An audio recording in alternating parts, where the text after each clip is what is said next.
Good morning, everybody. My name is Juan Rodas. Today we have new midfielder Noah Paravicini for Hartford Athletic. Noah, how are you doing today? I'm good. How about you? Of Doing good. Well, obviously, I want to thank you so much for taking your time out of your day doing this for me. So, thank you so much. I appreciate it. course. To start off, if we could talk about, about your childhood. If I'm not wrong, you were born in Petaluma, possibly raised in the Bay Area. But if you could talk to us about your childhood. So I was actually born in Houston, Texas, but my Oh family wow. moved to Petaluma when I was about two and a half. Uh-huh. And then I basically just started playing. Actually, my neighbor across the street got me into soccer when I was like three because he would always play in his front yard. Yeah. Then he taught me how to play, and then I was basically hooked from then on. Started playing for like Petaluma, like youth soccer league, and then played for SCA, Sonoma County Alliance, for like 4 or 5 years. Mm-hmm. And then started going down to Marin FC for club soccer when I was, I think, 13. Wait, so you were traveling from Petaluma to Marin County every day? Pretty much, yeah. And then I started playing for there while I still went to school in Petaluma. Yeah. And then I realized it would probably just make more sense for me to go to high school in Marin too. So I just basically started driving from Petaluma to Marin for school and soccer every day. Wow. Okay. And then was soccer the only sport that you played, or were there other sports as well? I tried every sport growing up, but soccer was the only one I wanted to do for more than like 1 year. Wow. Okay. So, For sure. Something that we don't know about Noah. um, probably a lot, but I don't know. I'm a citizen of Switzerland. That's at least one cool thing. Oh wow. Okay. So, So you have dual citizenship. yeah. Well, for sure. And then has there ever been like an approach from the Switzerland Federation for you to play for them? No, I mean, I'm still relatively low on the radar of Yeah. professional soccer right now. So, Yeah. I mean, hopefully one day the Swiss citizenship could come in handy if I Yeah. try to go play in Europe. So, I mean, but right now I'm just starting my career in the U.S. here. So, we'll see how that goes. For sure. What's your favorite music and food? Favorite music? I listen to a lot of hip hop and rap, honestly. Kind of just like across like all eras of it too. Yeah. And then food, probably I'd probably say Mexican food. Mexican food. Wow. Yeah. Okay, for sure. A playlist before you go into a game to get you pumped up for the game.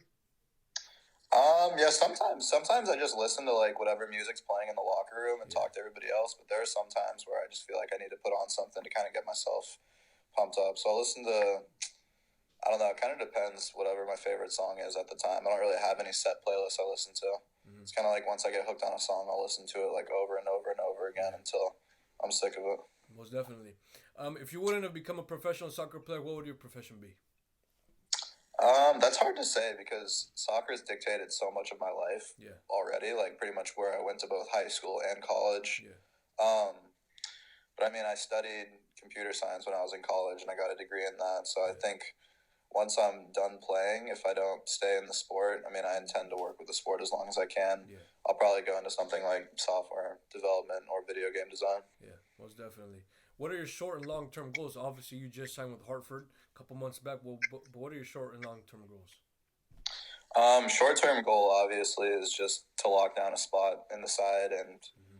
have a good season and help Hartford do well. I mean, last season wasn't the greatest because it was their first year, but I Yeah. think we have a talented roster this year. So, I mean, I'm pretty excited to see what we can do. So, short term goal is definitely just to contribute to my side as much as we can because I know we have a lot of potential. Yeah.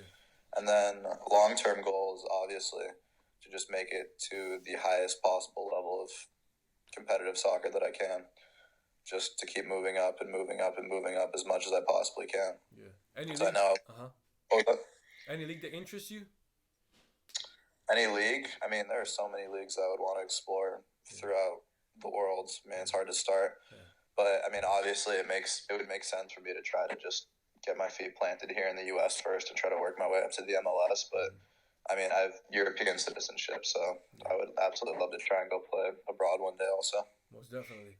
Well, obviously, you played high school, college, and obviously now a professional. What are the differences between college and professional soccer? I would just say that the main difference is that I've seen a lot of like college players that are as talented as professional players are, Mm-hmm. but the main thing that is the difference that struck me is the consistency between the two levels. Mm-hmm. Because like there will be college players that have flashes of brilliance, and you're like, wow, that person's special, but they Yeah. won't be able to do it every single day. Yeah. Whereas the thing about a professional side is that every player is like consistent, like a 7 out of 10 every day. They may not be their best, but they can always play. They can always do the simple things. They can always do the little things. And it's just the level doesn't really sway up and down as much as it does in a college side. Yeah. So, Sure. actually, sorry, I was going to say, like, a couple weeks into, this is something that stuck with me. This is something I tell a lot of people. Like, a couple weeks into training with this one pro team I was training with last year, it was, like, my first time, like, really in a pro environment for an extended amount of time.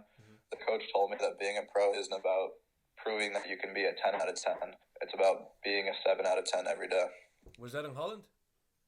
No, it wasn't Holland. This was back for, it was with the USL team out on the West Coast I was training with last season. Okay, for sure. A kid from Petaluma, did you ever imagine being where you are right now? You know, obviously as a little kid, you probably imagined, you know, wanting to become a professional soccer player, but did you ever imagine being here?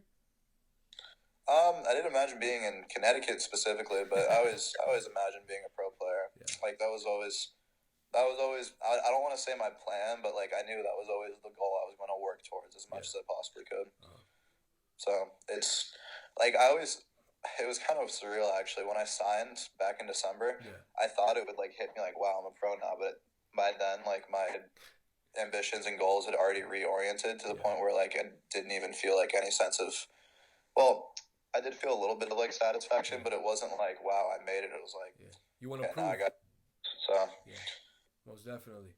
What sacrifices have you done to become where you are now? To be where you are now? I made tons of sacrifices over the years. I mean, starting as a little kid, I remember there were one of my friends would have a birthday party every single year with this huge sleepover, but it was always like right before this one big tournament. So I never got to sleep over, and all my friends were like, "No, come on, it's just a soccer tournament. Why wouldn't you sleep over?" Yeah. But it's like, I don't know. I kind of started to realize that like throughout my life, it didn't really strike me as like I was giving up much, but throughout my life I realized that like a lot of just kind of everything that I do is dictated by soccer and being as good as I can for whenever my next game is. For sure. And obviously as little kids we tend to, you know, to look up to people, possibly Messi, Kobe Bryant, or even other players, but in your case, did you ever look up to a player growing up as a little kid? Oh, tons. I still look up to players now. Like, I think that's one of the most valuable things for a soccer player is to pick a player that you think you see yourself in, some of yourself in, and basically just try to copy their habits, copy every single thing they do, like both on and off the field, the way they carry themselves.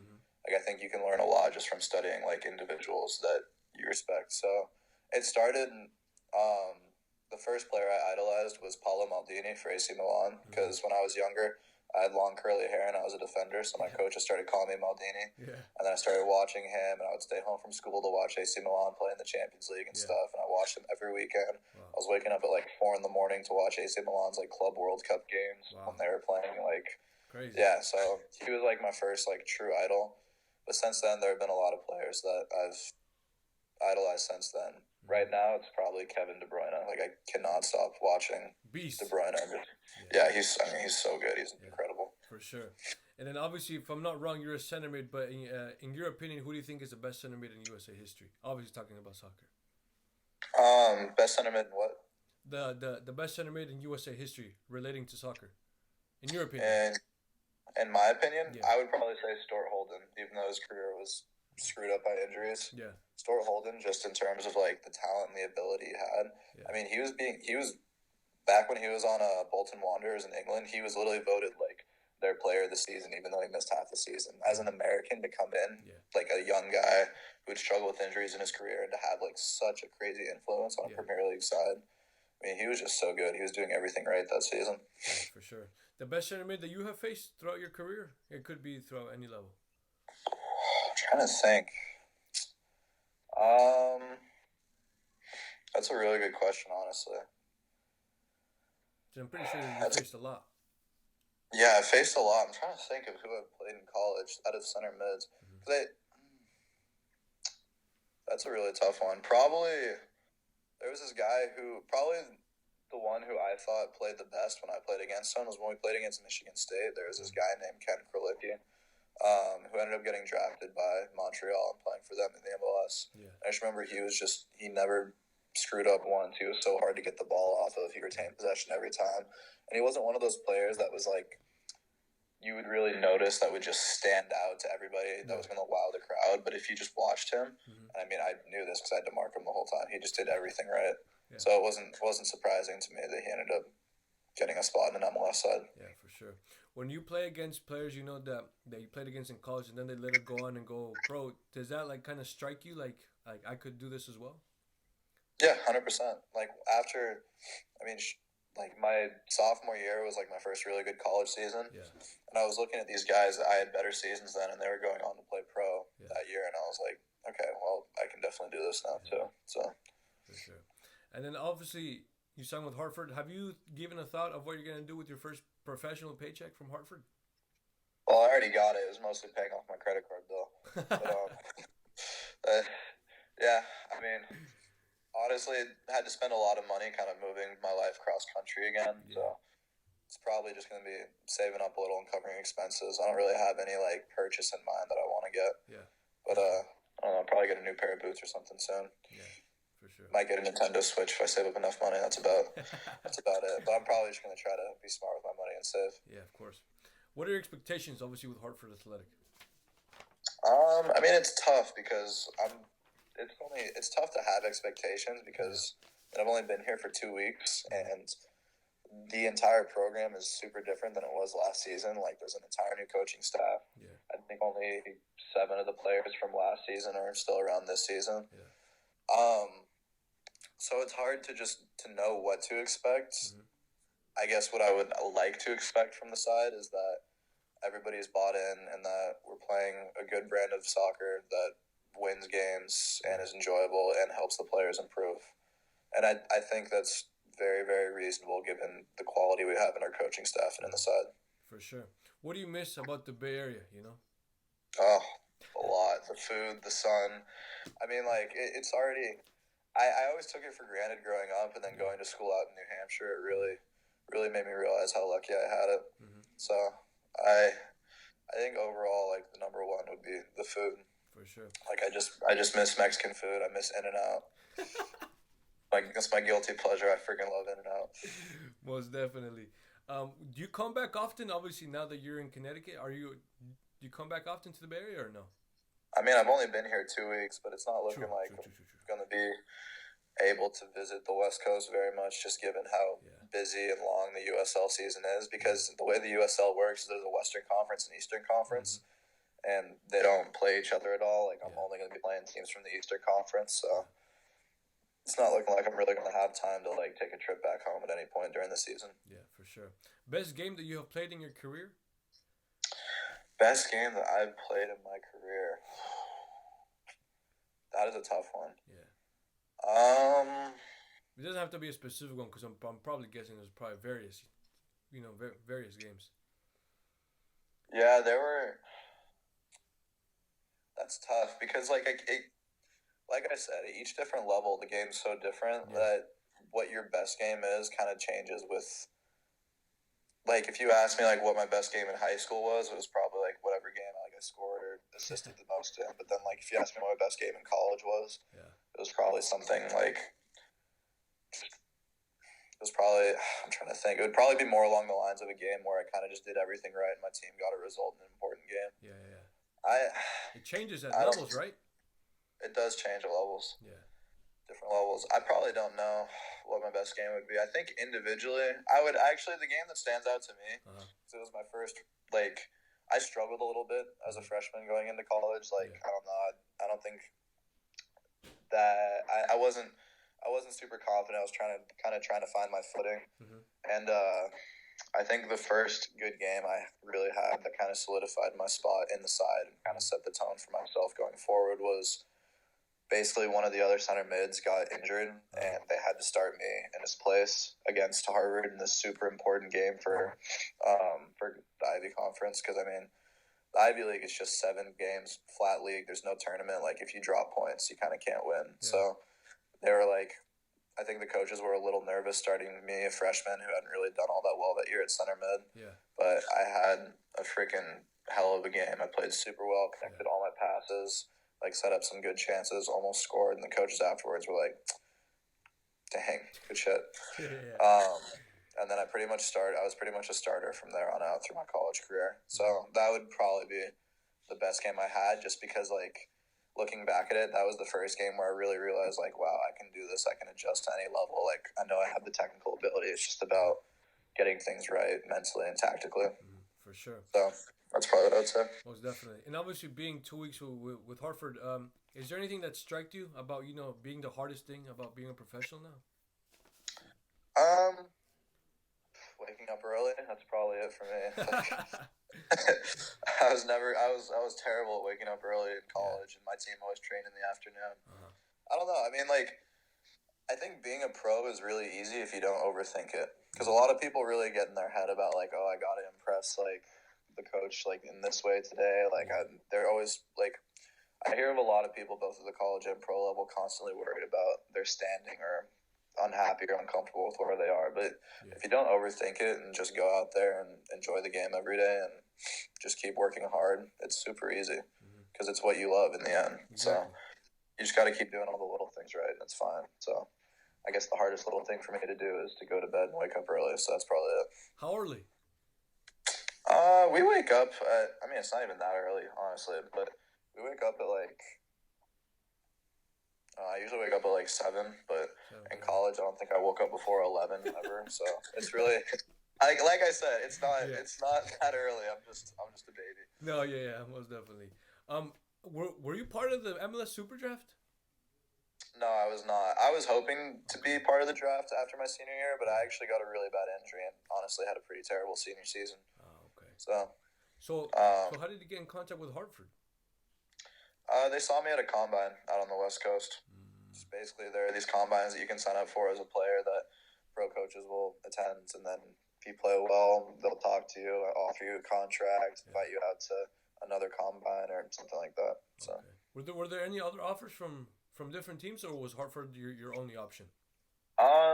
It wasn't I was talking to some other teams too, but Hartford was looking like the best option at the time. Yeah. So I took the offer pretty early. Okay. So, for sure. Yeah. Advice to kids that you would give to kids in the Marin or in the Bay Area that want to become a professional? Obviously, you being a native from the Bay Area and obviously a professional now. Play pickup. Play as much as you can. That's the one thing I've noticed, is that the people that want to go out and play as much as possible usually end up being the best players. And I mean, they always end up being the best players. But I don't think people play pickup enough in the United States in general. Yeah. But I know, like, there's good pickup in the Bay Area. Like, I know, like, I mean, in Petaluma, there's pickup, like, every afternoon and then, like, half the nights of the week, too. So there's just so much. Like, at any level, anytime you're touching a ball with other people, there's always something you can work on. Like, say your left foot's, I don't know, you want to work on your pass accuracy with your left foot. Jump out in the pickup game, force yourself to only play, like, one touch with your left foot. Yeah. And there's no stakes because you can kind of do whatever. It's a pickup game. It doesn't matter. So I think the number one thing is just be with the ball as much as possible, and then everything else kind of falls into place afterwards. Most definitely. And obviously from club to high school to college and now professional, could you possibly name us your favorite teammate? No, not favorite. Best teammate that you've had on the team? Best teammate? I mean, it's hard to play favorites. But I think there was this guy I played with in college who was probably the one that I think made me realize what it takes to be a professional the most. And his name is Wyatt Elmsberg. He plays for Minnesota United in the MLS. And I had the locker next to his for 3 years in college. And just, he was the guy that, like, really showed me, like, exactly all the little things and all the habits that somebody with a pro mindset does. Because, I mean, it's one thing to hear about them, like, oh, you got to get in early, you got to do this, like, you got to work, like, on your own. But it's different to actually see somebody who sits next to you every day doing it. Like, he was always the first one in the locker room. He was always, like, rolling out, doing band work, getting his ankles taped before everybody else. Yeah. Like, he did not miss a beat ever. He was just perfectly consistent every single day, doing all the little things right. And then I think both he and some of the other because there were a couple other kids in his class who were the same way. Yeah. I mean, obviously, I sat next to him, so he was the one I noticed the most. Yeah. And they kind of set a really good culture for our team in college that we had there. And then, I mean, pretty much everybody who was bought into the team culture there was doing all the little things right. Yeah. Like consistent day in, day out, and then it made it super easy. And the standards the coaches set too. So it actually made the transition to the pro level super easy, because once I started training with pro teams, I realized, like, oh, I already know exactly how all this works. I already know how to handle myself, what I'm supposed to do. It's just basically just kind of adjust to a little bit higher level of play. Yeah, for sure. And if I'm not wrong, I think you had a training stint with Dutch team ADO Den Haag in Holland. How did that happen, and how was that experience? Yeah, that was a really cool experience. That happened back when I was about 13. There were some Dutch coaches that would come over and work with SCA, the club I played for growing up. Yeah. And there was this one guy who was a youth coach at ADO Den Haag, and I mean, he saw me and he liked me and invited me to go over there and train, I guess, just to see how I stacked up against the Dutch kids competitively. Yeah. And that whole trip really made me realize, like, how much of an advantage I probably would have had if I had grown up in a place with a culture like the Netherlands. Yeah. Because, like, I didn't start playing pickup consistently and, like, getting out as much as I could with the ball until I could, like, own my own bike and was old enough to get out and around town at, like, 13, 14. Yeah. But, like, the Dutch kids there, like, I remember, you could walk anywhere in any neighborhood. There were these cages or these courts that everybody was playing at 24/7. Yeah. Like, you could always find people playing everywhere.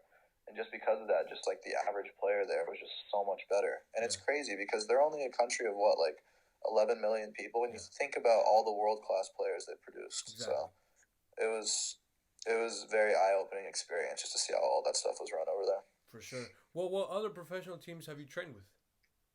I probably shouldn't name names just for political reasons. Yeah. So I'm going to pass on that. But just basically, I've trained with, so far, just other teams in the USL and then the NISA league also.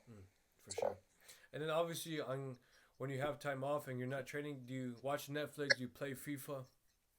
I'm a big gamer, but I don't really play FIFA much. I'm super hooked on this game called Apex Legends, which is a battle royale game. Yeah. I know Ian plays too, so it's you're probably familiar with it. Yeah. I play a lot of Apex. I play some other games too. Like, I play COD and play, like, Assassin's Creed every once in a while also. Yeah. And then I watch a lot of soccer too. Like, I always have the EPL on. Watch a lot of Serie A also. Yeah. And also I'm very into basketball. So those are probably the things I do the most in my free time, aside from just, like, hanging out with friends too. Yeah, for sure. So I'm guessing when Kobe died, did it hit you? Oh yeah, it hit me. I mean, it's also I might need to grab a charger for my phone in a sec here. Yeah. Yeah, it hit me because Kobe is not only was he an exceptional player, he was just an icon, like an absolutely perfect role model for anybody. Yeah. Both sports or otherwise. Back to Kobe, yeah. It hit me. It hit me like, I mean, it's still kind of hitting me just to think, like, dang, Kobe's gone. Because, I mean, I think anybody can learn from Kobe just in terms of, like, the whole Mamba mentality thing. Yeah. That's real. Like, that is something you need in sports. Like, that is something that, like, you look at players like a Steph Curry or Klay Thompson, and they have, like, I don't remember who was describing them, but they basically said, like, they're cold-blooded killers. It does not matter how many shots they miss. They still want the ball in their hands. They still want it. Yeah. Sorry. No, you're good. They still want the ball in their hands. They still want to be the guy. They still want to, like, they still have the confidence to make important plays. And Kobe, by far and away, was the one that epitomized. And Jesus Christ, I need to get a better setup for my charger in here. Yeah, Kobe was by far and away the one that he was probably the most mentally tough player in pro sports, maybe ever, besides, like, I mean, like a Michael Jordan or anything. Because Kobe was the all-time leader in, like, missed shots in the NBA, and that did not faze him. That did not stop him from being great. Yeah. So exactly. And then when Sorry. Oh no, sorry. Go on. No. What were you gonna say? It's all good.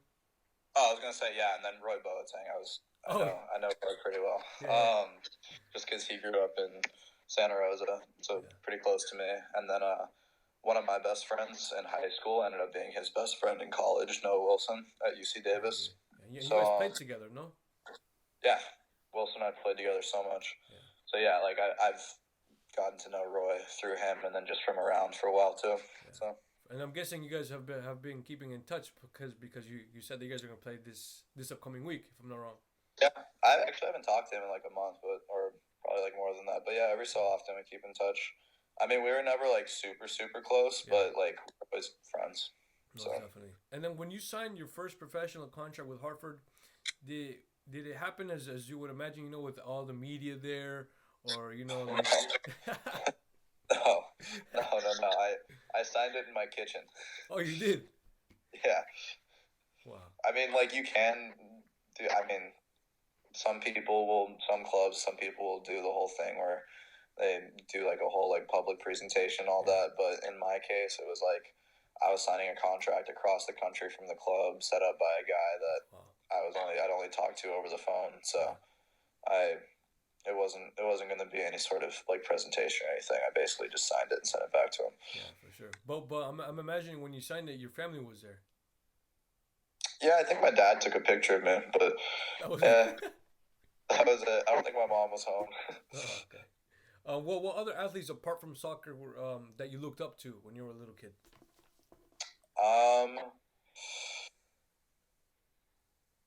I mean, I was a pretty soccer crazy kid. I kind of only idolized soccer players, Yeah. but I mean, I didn't start getting into basketball until I was until I was a teenager. But after that, I started to look up lots of different basketball players. So, um, oh, actually, that's not true. I looked up to some boxers when I was younger too, just because I think boxing is like a crazy sport. Just it takes like the amount of mental toughness it takes, because it's all, for one thing, individual sports are crazy because you don't have a team to lift you up or help you out. It's just all on you. Mental. It's all like, it's crazy. And then for boxers to be willingly putting themselves out just to freaking take punches all day is crazy. Exactly. I actually used to watch like old videos of fights that Muhammad Ali had. It was really interesting because that guy would just take a beating and would not let him phase him at all. Yeah. And then there were other times where my old soccer coach from high school, Josh Coxine, would show us clips of Mike Tyson, like getting ready for a fight. And that man was scary. He could just snap on like that, just go right into freaking kill mode. Yeah, for sure. So I would say them, and then there's just a handful of basketball players that I've really enjoyed watching too. Yeah. Like, I mean, anybody from the Bay loves watching like Steph and Clay. Yeah. But I also really like some other players too. Like, I really like Jimmy Butler a lot, just because because of his upbringing story. If you're familiar with it, like he was homeless all through high school, which was crazy, and he had so many people tell him that he would never make it, and then he did, and now he's a star. So I would say I look up to him a lot too, even though, I mean, it's a little bit of a polarizing figure now in the NBA. Yeah, most definitely. I mean, I love watching Luka Doncic now too. Beast. Coming in freaking as a kid, a literal kid, and lighting up the league. Yeah. Insane. Most definitely. And obviously, I'm pretty sure you watch the champions. Who do you have winning the champions right now? The Champions League? Yeah. That's tough, because I mean, like, so much of the Champions League knockout stages come down to like what teams are burnt out and what teams still have like enough players healthy by the end of the season. Yeah. But if you ask me right now, I mean, it's hard not to say Liverpool, just because Liverpool looks literally invincible right now. Yeah. But I do think there are some teams that could put up a good fight. I mean, Juve and Bayern are always tough in the Champions League. Yeah. And City has all the talent. Just City hasn't put together a run yet. But I think Man City's player for player probably the most talented roster in the world. So I think they could definitely do it also. You think, because obviously, if I'm not wrong, City is with Real Madrid. You think City will take that? Yeah. I mean, it's hard. It's always hard to count Madrid out. Yeah. But I think, maybe on paper, I think City should win. Yeah. But it's going to be interesting because City's not doing the best right now. I mean, yeah, City's not doing the best right now, and Zidane, Madrid, they're winners. Yeah. Like, they will find a way to win. Yeah. So completely agree. But I still think City, in theory, should win. Hopefully. If you were to ever have a dinner with the legendary center midfielder, who would it be with and why? Maldini, maybe? Well, I mean, Maldini's not a center mid, but I would, yeah, I mean, here's the thing. I don't think Maldini knows English, so I'd have to think about that. So if there's a translator there, then definitely Maldini. Yeah. If not, then I would probably have to pick somebody from the EPL. Yeah. So, I mean, it's tough, man. There are so many quality players that you could talk to. But, I mean, I would probably pick my favorite player right just because I think the way he sees the game, like I think his vision and ability to basically see the big picture is unparalleled by anybody in the world besides Messi and like a couple others. Yeah, So. for sure. Most definitely. Best goal that you've scored in your career? Best goal that I've scored in my career. I would probably say the most memorable one was I played for this NPSL team called the Sonoma County Soul. Yeah. And the summer after my freshman year of college, I played for them. We made a run to the national final in the NPSL. Wow. And in the national semifinal, we played against Chattanooga FC, who got a crazy amount of fans. Like the game we played, they were undefeated that season too. They'd only let in 2 goals the entire season until they played us. And there were 12,000 something fans at the game. It was like the second most at an amateur U.S. soccer game ever. Dang.